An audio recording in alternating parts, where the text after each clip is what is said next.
Adam, how's it going? Good, man. Good to be back. Yeah, we're back. You do not sound like yourself. What's going on? I'm got a little bit of a cold. Am I taking my life in my own hands sitting next to you here? You are. So I sound very nasally. Yeah. I won't be singing or doing any of that. But we're gonna get through this thing. We are. I'm grateful you're here. We actually had to postpone. We had to postpone last week, but you sound better than you sounded last week. So I'm glad that you're here. That's right. Well, welcome everyone to the RevOps Recruiters podcast. Yeah. Maybe a little bit slow there. I had a little bit of a delay there, but welcome to another great episode. We've got a guest on today, and but before we introduce the guest, Adam. Yeah, I want to offer everyone, we've got a resource that we put together for folks. It's a RevOps readiness assessment. It kind of allows you to look at your organization across the 4 parts of a system: people, process, data, and technology, and ask some questions that you could look at. And we want to offer you a free copy of that. If you want to grab a copy, just go to our website, revsearch.io/readiness, and grab a copy. Great. Introduce us to who we've got today. Yeah, awesome. So we've got Adam Tesan on the podcast today. So welcome, Adam. Great name, Adam. First of all, like high marks just with the name. Yeah. I appreciate that. Thanks for having us on. Hopefully it's not going to cause too much confusion. Right, exactly. We're both going to answer every time somebody says, "Hey, Adam." That's right. So really quickly about Adam. Adam is currently the CRO at Payrix, part of a $1.3 billion platforms business, which is really exciting. They've got a lot of cool things going on over there. But he's a great revenue leader. He's got lots of experience, B2B SaaS, anywhere from 30 million, like I said, to 1.3 billion in revenue. He's been seen an IPO. He's just got tons of experience taking companies from silo to revenue organization. And that's what we're going to talk about today. So welcome, Adam. Give us a little bit more background on yourself. I'll kick it over to you. Thanks, David. Yeah, so appreciate being here. Adam Tesan, currently CRO of Payrix and head of revenue for WorldPay's platforms business. Been with WorldPay for almost coming on a year. Prior to that, spent 3 years as Chargebee CRO. When I joined them, when there were about 300 people, all based out of India, except for probably half a dozen here in the U.S. We scaled that. We were processing about 3 billion. We scaled over 3 years to 1,200 people, 14 billion, raised 450 million. So, hyper growth, massive scale, fun ride. Prior to that, did a little hiatus in ad tech at a startup, doing national sales, card linked offers, and then cut my teeth at the very beginning of my career. Spent 14 years at the Active Network, and that company went from 30 million to 600 million. We IPO'd. We got taken private by Vista Equity. Ran the Vista playbook for a couple of years. So saw the whole journey of a company in that one experience, and been privileged to work for a lot of amazing companies since then. So yeah, that's great. Hey, thank you for being here. And I think that's really going to be the meat of what we're going to talk about. You've been a part of so many organizations that have achieved scale, achieved growth, and so it'll be exciting to kind of talk through that. And I think sometimes when we think about companies, it's like held up as this holy grail. If we can just achieve growth and scale, everything will be fine. But as you know, living through this over and over and over, there are a lot of challenges along the way. And so you being able to share some of that insight and some of that background will be valuable, hopefully, to those listening in. So thank you for joining us, and looking forward to the conversation. Yeah. So let's jump in, David. Why don't we just kind of start there with that first question that we've got? Yeah, absolutely. So, one of the things you mentioned in when we first connected, you mentioned this idea around first of all, experiencing significant growth, but there was a lot of sales and marketing systems in play at Chargebee. So take us to ground zero of you got there. What was the situation like? What was the lay of the land at Chargebee when you got there? Yeah, great question. So when I joined him, as I mentioned, there were about 300 people that had achieved amazing success. We're probably doing about 15 to 17 million in ARR, and they've grown the business 100% inbound, which is incredible. So they'd really invested significantly in the demand generation, systems, tooling, the people around that, and which is an amazing art and science in and of itself. And so when I joined them, the project brief was, we want to continue scaling. They've been growing 100% year over year, but they knew in order to start going into those next, levels of growth, they needed to introduce, some new GTM motions. So outbound being one, there was, a partnerships indirect channel just being started. And so, the project brief was really, hey, how do we start kind of introducing an outbound motion, going up market, so we can continue to scale and meet the growth aspirations of the business. And at that particular stage, there wasn't a revenue organization per se. There was a great customer success organization. There was a great sales organization, great marketing organization, great partnerships organization, but very siloed, and each starting to build out their own operations function. They were quite young, so there weren't big operations, but we're starting to build out their own operations. So one of the first kind of opportunities was to consolidate all those functions under a revenue organization. And then once you build the revenue organization consisting of customer success, sales, and partnerships, actually marketing we left off to the side in this particular instance, then you start thinking, okay, I need to consolidate the operations underneath the revenue organization. So you have a consolidated RevOps organization. Yeah. And you brought in somebody to kind of lead that as the head of revenue operations. Is that right? You guys brought somebody in for that role?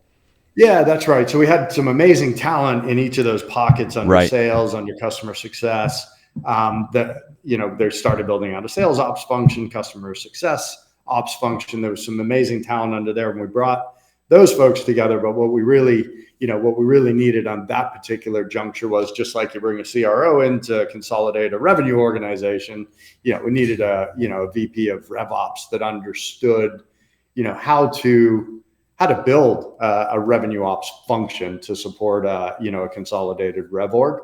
What the construct looks like, what are the profiles of people, what's the model you need to build. We hired in somebody to help lead and consolidate that operational function under the rev org. Yeah. One of the things that David and I talk about a lot about successful revenue operation function is alignment, right? You're getting alignment. In this case, you guys had kind of marketing off to the side still, but alignment across the rest of the functions for you guys. What were the challenges that you faced when you came in? I'm sure it was a little more siloed. You had ops leaders and some of those in each of those functions, and then you start to consolidate. What were some of the challenges that you faced there trying to build that alignment across sales, marketing, customer success, all those different teams? Yeah, great question. And I think regardless of whether marketing is part of it or not, like especially in you think about an organization that's built 100% inbound, the connectivity between the sales and marketing operations is critical, right? Like there's a ton of activity that's happening, but if you don't, we have the SDR teams are part of the sales function. If the SDR teams aren't, executing on the time to first contact, which has got to be, sub 15 minutes when that lead comes in, there's LDRs that we're doing lead enrichment. So, the synchronization of those functions is critical for the whole orchestration of that operation to happen. I think the first challenge is just breaking down silos, right? So you have not only systems being built, siloed from each other that aren't talking to each other, but then you have processes that each one's executing on that aren't really connected.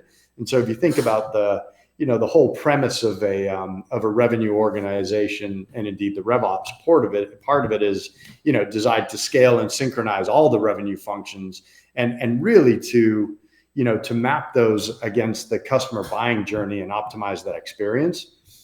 So that's the first piece, is like between marketing, the journey starts with marketing and the first touch points. What is that experience and the transitions as they move into sales? As they go through sales, what's the transition when they go over into customer success, and making sure that's, that experience is seamless. So that was the first piece, is you had a bunch of disparate systems that weren't talking to each other. And we really did not have a really well mapped out and cohesive customer journey that everybody agreed to. So I think those were two critical pieces that we started stitching together. You mentioned, in terms of talking about tools on that note, how many tools did you guys have at the beginning in go-to-market? The great thing about high growth SaaS businesses is they consume a whole bunch of SaaS products. You can buy them all. Yeah. And in the in the revenue organization, I think we had somewhere about between 40 and 50. Wow. SaaS tools, and then when we did an audit across the whole business of Chargebee, we were probably using about 300 SaaS tools. Wow. Right. And that's, one of the, the upside of the SaaS revolution is, this, the breaking apart of these monoliths and, best in class tools taking on specific, points and operations within a business. The challenge is, all those point solutions start aggregating up to be, to cause its own chaos and problems, because they all have to talk to each other. They've got to be managed. And, at one point, our head of RevOps and I, when we sat down and started looking at the tech stack and mapping it out, the joke was, you bring in one tool, you got to lose another tool. Yeah. Like you can't keep stacking them on. Yeah, no, for sure. And I think sometimes there's this belief that, well, if we could just have all the tools, that everything would work in our go-to-market. Everything would be perfect if we could just have all the tools. But the reality is that we've seen organizations, you've been a part of organization, you're a part right now where, sometimes they have not enough of the technology tools, and you're coming in and the first thing you're doing is putting things in place. And then other ones you've been a part of where you come in and there's so much there that it's really inefficient because they have access to everything and nothing's really talking and working the way that it needs to. Yeah, that's exactly right. I mean, at WorldPay, when we joined about 12 months ago, and I know you've kind of talked to Alan and maybe Danielle on our side of the business, like we were, starting to really foundationally, we were more of a series A, B maturity level from a tech stack perspective. And so, which is great, because you have an opportunity, actually almost not quite a clean slate, but, pretty close. And in conjunction, we've got a great relationship with Brittany and Kristen on the marketing side, really work together to start kind of building a really comprehensive, highly integrated and interoperable, GTM tech stack. So it's been fun building that up from scratch. And we're really conscious. Actually, we just had a conversation, because right now, we've got HubSpot for our CRM, which eventually we're going to outgrow, but is super useful for us right now, because we can be nimble. But we've got 6sense being implemented. We use Gong, we use Zoom Info, we use all these great tools. And we were just having a conversation, because we've got sales and our partner success managers, we call them partner success managers, like customer success managers, all working in HubSpot. And the amount of, as we're maturing, and so we're just moving into now, specifically in the Payrix side, where the partner success managers are going to start working on, cross-selling. So we're starting to introduce more products. That's a new motion. There's a whole bunch of, tooling that needs to be done. We need to now then start building pipelines for our cross-sell products and a whole bunch of other things. And what's starting to happen now is, the need for us to start saying, okay, do we start splitting out the PSMs and put them into more of a customer success management platform? Think like a Gainsight or a Churn Zero versus, continuing to build out HubSpot and actually stretching that out. Because, one of the things around tooling is the user experience. There's sales reps and there's people using these tools. And as you keep building and building and building, you got to be conscious of that user experience, so it doesn't become, in order to create an opportunity, it takes a salesperson 45 minutes because they've got to, put in all this info, Right. And then it becomes now you're defeating the purpose, and you're actually going in the opposite direction of what ops is supposed to do, which is increase efficiency and productivity when you start over tools. Yeah, and then they just don't do it, right? Next thing you know, you've got 1 day sales cycles because the op doesn't show up until the deal's done. Yeah, now all your metrics are in the toilet. Right. So I want to go back really quickly, Adam, to let's go back to Chargebee for a second. So you brought in the head of RevOps. You've got all these tools. You're doing an audit. Let's talk about that partnership between you and that head of RevOps. What, how did you together address those changes? 'Cause, I mean, there's massive amounts of change, right? Trying to get siloed, getting a bunch of teams on the same page. What role did that head of RevOps play in addressing the challenges? And how did you work together with that head of RevOps to really drive change across the org? Yeah, great question. So obviously, an integral part of the the revenue org leadership team, because they're the support function that they do. So a great partner. Really fortunate that they were able to step back and just map out. Like the first one, it was like, let's map out and take inventory of everything that we have. And what I really liked about the approach that we took was we talked about how all the tools that we had, and the processes that we're building supported that customer journey and experience, which I think was really important. And I like that. So they actually created a map that said, here's the technology infrastructure, and here's the buyer journey and experience, and how does it support each of those? How are we driving efficiency and productivity at each of those? Where do we not have connectivity that we need connectivity? So the first thing was mapping out what the inventory that we had overlaid with the customer buying journey, right? Then you start thinking about what are the core metrics that we're driving for as an organization, and then how do you work backwards from the the strategy and the core metrics that we're trying to drive, right? Like you start introducing, as I mentioned, 100% inbound motion. We're going to say, okay, we're going to put an outbound motion on that. That's got a whole other context of, you may need different tools. There's certainly different processes. There's different people that are going to come in. I had an SDR team that was taking all the inbound flow. I needed to build a BDR team, that was starting to go outbound. Well, when you're going all inbound, the interesting thing is you're creating and the content creation, the art and science of pushing that out over the right channels. All of a sudden, when you start thinking about an outbound, well, I need to build a database of people to start outbounding to, which you don't need in an inbound motion, right? Like you're not building a database, you're not thinking about firmographics against those accounts, and then you're not, the propensity to buy and the scoring. So all of a sudden, there's a whole other, bucket of tools that need, metrics that you need as you start introducing these different GTM motion. So anyways, going back to the original question, David, that was the first part, was taking stock of inventory, mapping it to the customer buying journey, thinking about what the strategy of the business is, and then starting to build out kind of what the, what the needs were going to be from an operational perspective to support those kind of strategies and, core metrics. We're, high growth, we were high growth. So, ARR growth was important. You got to fix the leaky bucket. So what were we doing from a tooling and a process perspective to manage the churn and ensure our, retention? Fortunately, we had, NRR metrics that were, 125, 130%, which is incredible. And our GRR was, north of 90%. So how do you maintain those metrics as you're implementing systems, tools, and processes, right? Yeah. Yep.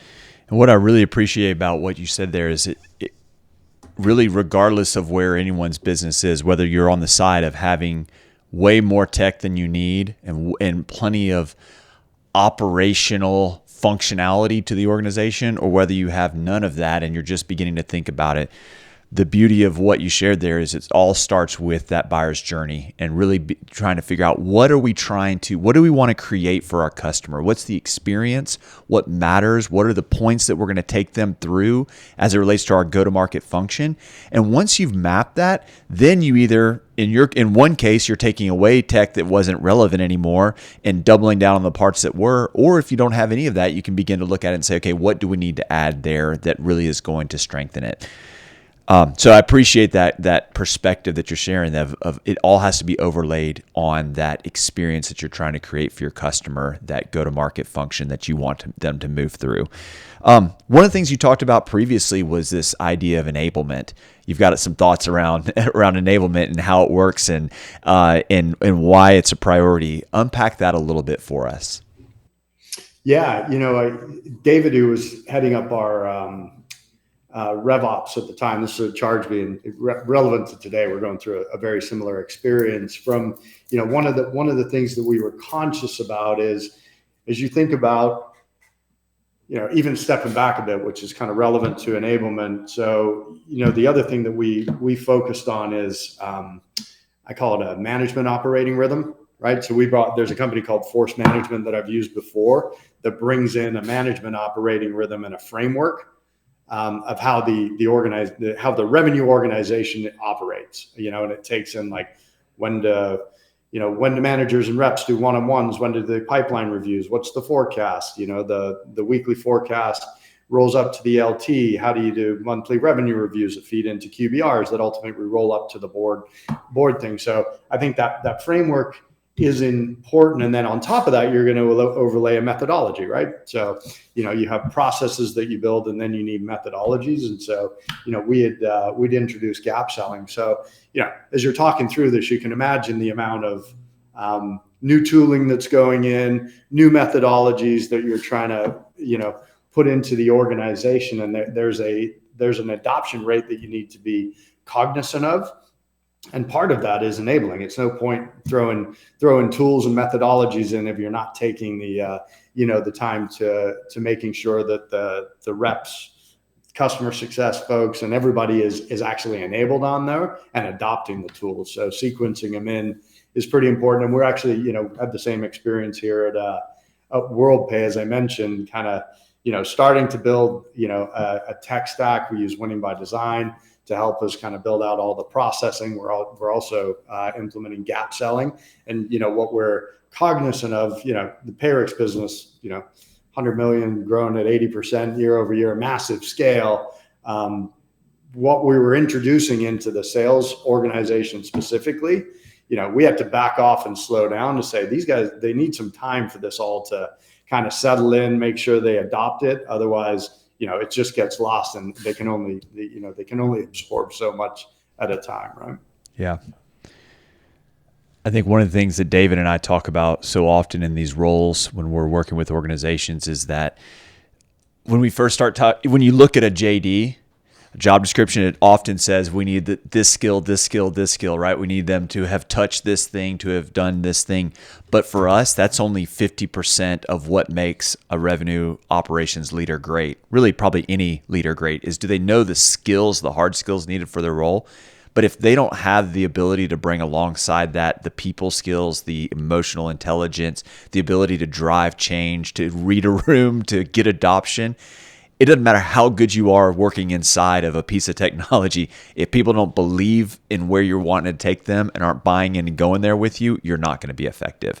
And so 100%. I think that change management aspect is huge, right? When you, especially, you're talking about organizations that are scaling, there's massive amounts of change happening. And it's not just within your own organization. At Chargebee, one of the things when we brought in Mike, the new CFO, and we had got to a scale where we're like, we're going to hit over 100 million. We need to start thinking about, preparing for, the eventuality if we wanted to go an IPO. Well, if you want to go IPO, now all of a sudden there's a whole bunch of governance and compliance stuff that has to happen that gets driven from the finance side that needs to get pushed into the revenue organization. And that's a whole other element of change, like how you do, structure deals, the contracts, deal desks, and all these controls and elements that need to get pushed in. So there's so much change that's always happening when you're scaling.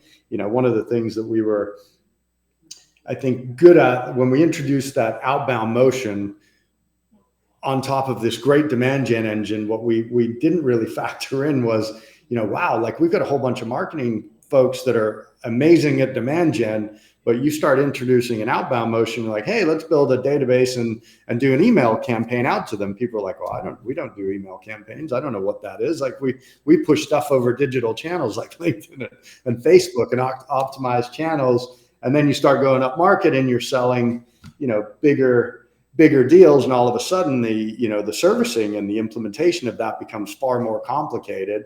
And so now like all that needs to kind of get brought forward into the sales process where you're setting, you're asking the right questions when you're doing your SOW or, solutioning handbook, we used to call it, all that preparation for now, what is a whole different experience when you start going through the implementation. All that change is still coming into the, into the organization on a continuous basis. Right? Yeah.